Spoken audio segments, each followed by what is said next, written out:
Добрый день! Сегодня я приготовлю хумус, полезную и питательную закуску, которая стала очень популярна и в наших краях. Готовить его проще, чем может показаться.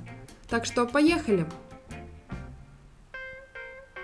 Вам понадобится 250 грамм нута, 80 грамм кунжута, 4 столовые ложки оливкового масла, лимон, 3 зубчика чеснока и по пол чайной ложки тмина, паприки и соли. Первый этап. Нужно замочить нут в холодной воде на 12 часов. На 250 грамм нута я беру до 1 литра воды. – 12 часов прошло, нут значительно увеличился в размере. Сливаем воду и в чистой воде оставляем нут вариться 2 часа на слабом огне. Прошло 2 часа и нут готов. Сливаем жидкость, в которой он варился, в отдельную посуду. Она нам понадобится. И ждем, пока нут остынет.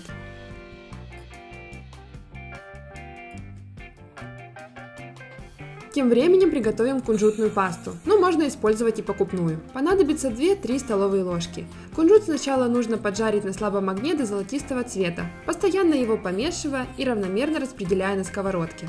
Кунжут уже стал золотистым, теперь он должен немного остыть и пересыпаем его в блендер.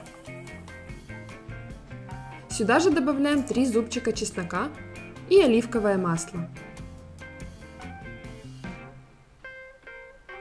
Мы должны взбивать эту смесь на большой скорости, поэтому тут понадобится мощный блендер. Или можно заменить погружным блендером.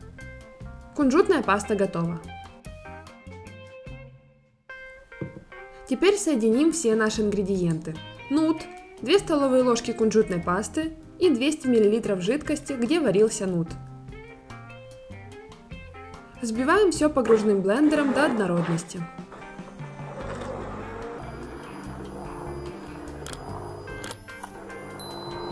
Теперь добавляем специи: тмин, паприку, соль и сок половинки лимона. Еще раз все взбиваем блендером. И хумус готов. Получилась такая однородная консистенция и очень красивый цвет. Люблю этот классический рецепт хумуса и рекомендую вам приготовить его по нашему рецепту. Вам тоже понравится. Приятного аппетита!